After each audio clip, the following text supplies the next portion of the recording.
तो हेलो दोस्तों, हम लोग बीपीएससी एईडीओ के लिए जो प्रैक्टिस सेट कर रहे हैं, तो प्रैक्टिस सेट 5 में आपने देखा होगा कि हमने ओनली 85 क्वेश्चन कराए हुए हैं, जो कि पहली बार 1 से 48 और फिर 49 से लेकर 85 तक कराए थे, और उसके बाद टेक्निकल प्रॉब्लम आ गया तो हम लोग छोड़ दिए थे।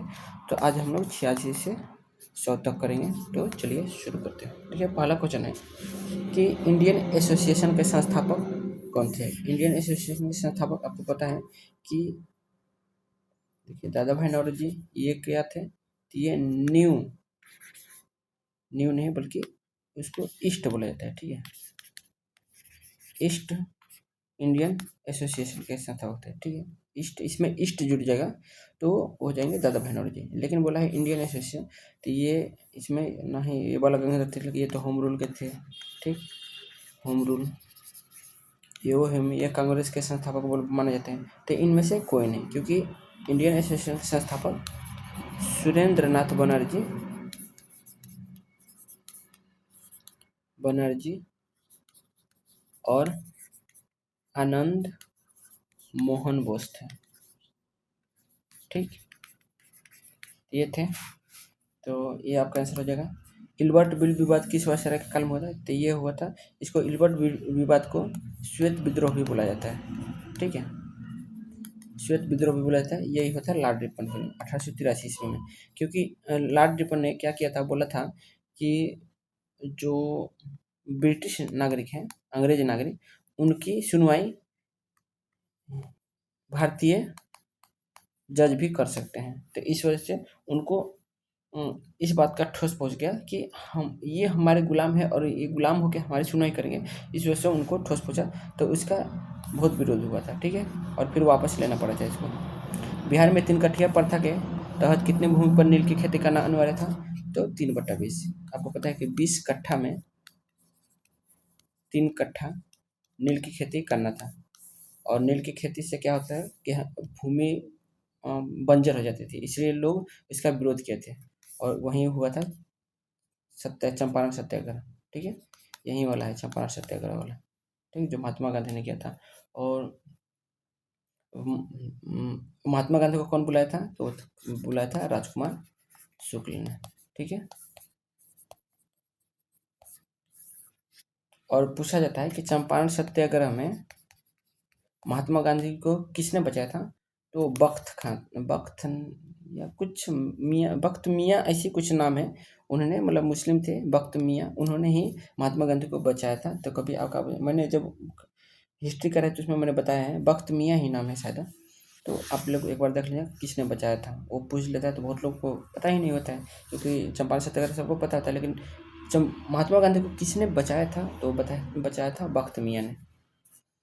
असहयोग आंदोलन के दौरान किसने बिहार में कृषकों का नेतृत्व किया था, तो स्वामी विद्यानंद।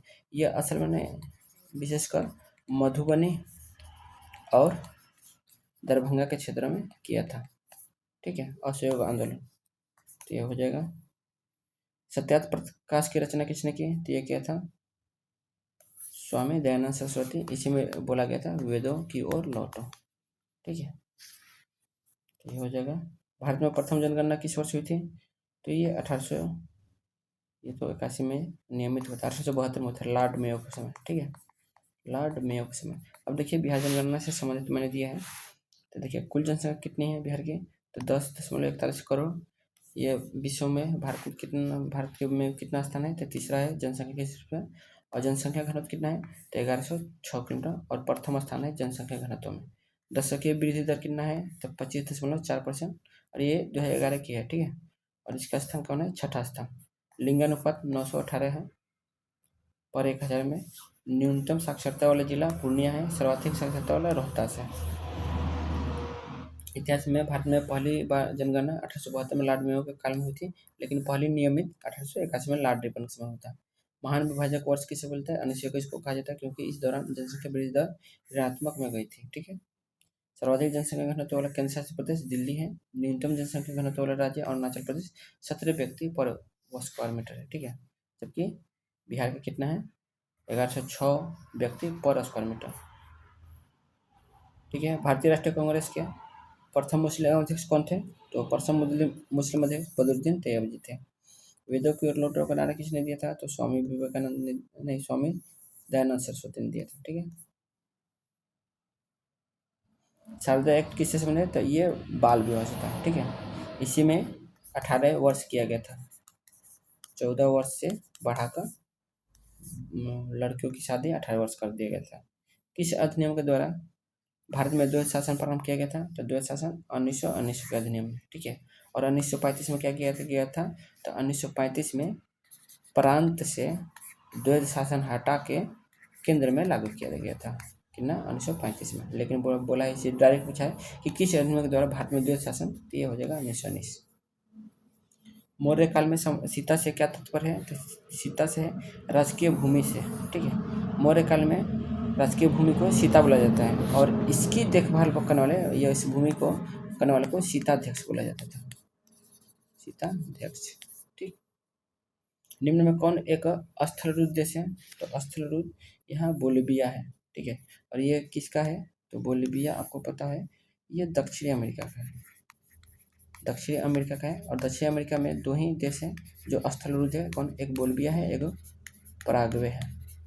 ठीक है। और हम लोग कुछ देखते हैं लैंड लॉक देशों को। तो अगर एशिया में लैंड लॉक देखें तो एशिया में कौन कौन है? अफगानिस्तान है, नेपाल है, भूटान है, लाओस है, मंगोलिया है। ठीक।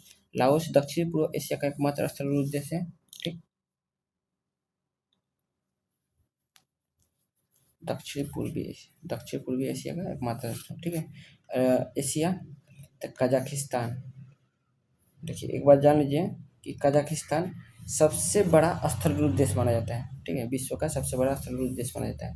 उज्बेकिस्तान, तुर्कमेनिस्तान, यूरोप, ऑस्ट्रेलिया नहीं बल्कि ऑस्ट्रिया, हंगरी, स्विट्जरलैंड, चेक गणराज्य। ठीक है। वेटिकन सिटी विश्व के सबसे छोटे स्थलरूप देश है। अफ्रीका चाड, नाइजर, इथियोपिया, दक्षिणी सूडान और युगांडा। अफ्रीका में सबसे अधिक 16 स्थलरूप देश हैं। ठीक है। दक्षिण अमेरिका में बोलिविया और पराग्वे। दक्षिण अमेरिका में केवल यही 2 स्थलरूप देश हैं। कुछ हम लोग वीवीआई बिंदु देखते हैं। डबल लैंडलॉक्ड देश वे देश जो चारों ओर से ऐसे देशों से घिरे हैं जो स्वयं भी स्थलरूप है। पूरी दुनिया में केवल 2 ही ऐसे देश हैं। कौन? उज्बेकिस्तान और लिंचेस्टीन। ठीक। उज्बेकिस्तान एशिया में आता है और लिंचेस्टीन यूरोप में आता है। सबसे बड़ा स्थलरूप देश कजाकिस्तान। दक्षिण पूर्व एशिया का एकमात्र स्थलरूप देश लाओस। यह प्रश्न कई बार बीपीएससी में पूछा गया है, याद रखना। एशिया का सबसे बड़ा स्थलरूप देश कौन है? तो कजाकिस्तान है। मंगोलिया दूसरा सबसे बड़ा है। ठीक।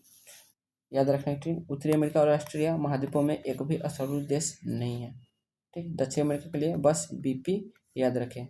कौन? बोलिविया और पराग्वे। ठीक है। तो इतना आप लोग देख लिए होंगे। फिर ओजोन परत वायुमंडल किस परत में पाई जाती है? तो समताप मंडल में। और क्षोभ मंडल में सभी मौसमी घटनाएं होती है। बादल उदय सब क्षोभ मंडल में होते हैं। और समताप मंडल में ही क्या होता है? ये वायु जहाज सब मतलब जो उड़ते हैं वो सब इसी में उड़ाए जाते हैं। ठीक है। तो ओजोन परत से देख ले। देखिए ओजोन परत से बहुत सारे क्वेश्चन आते रहते हैं। ठीक है। तो वायुमंडल की परत समताप मंडल में है। ठीक। ऊंचाई कितनी है? तो क्षोभ मंडल के बारे में, ये ओजोन परत के बारे में बात करें। ठीक है। तो पृथ्वी की सतह से 15 से 35 किलोमीटर तक कार्य सूर्य की हानिकारक पराबैंगनी किरणों को रोकना होता है ओजोन परत का। ठीक। ओजोन का सूत्र क्या होता है? O3 ऑक्सीजन के 3 परमाणु। मापन इकाई डॉप्सन। मुख्य शत्रु यानी नुकसानदेह वाला तो CFC chlorofluorocarbon, halogen, methyl bromide. विश्व ओजोन दिवस को मनाया जाता है 16 सितंबर को। ओजोन छिद्र की खोज कब हुई थी? जोसेफ फोरमैन ने 1950 में अंटार्कटिका के ऊपर किया था। संरक्षण हेतु संधि कब हुआ था? तो मॉन्ट्रियल प्रोटोकॉल 16 सितंबर 1947। इसलिए 16 सितंबर को क्या बोलते हैं? ओजोन दिवस मनाते हैं। कवच के रूप में कार्य। ओजोन परत सूर्य से आने वाली अल्ट्रावायलेट किरणों को, वो भी बी वाला, ठीक है, किरणों को सोख लेता है जिससे त्वचा और कैंसर, मोतियाबिंद और DNA क्षति जैसी समस्या नहीं होती है। CFC का स्वरूप रेफ्रिजरेटर, जो CFC क्या करता है? ओजोन परत को छेद करता है।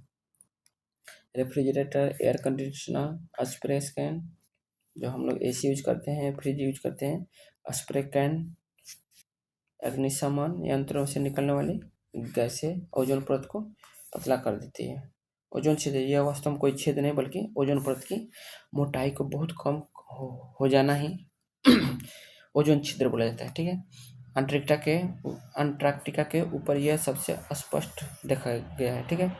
मॉन्ट्रियल प्रोटोकॉल इस दुनिया का सबसे बड़ा सफल पर्यावरण समझौता माना जाता है, जिसका उद्देश्य है ओजोन को नुकसान पहुंचाने वाले पदार्थों को उत्पादन में रोकना।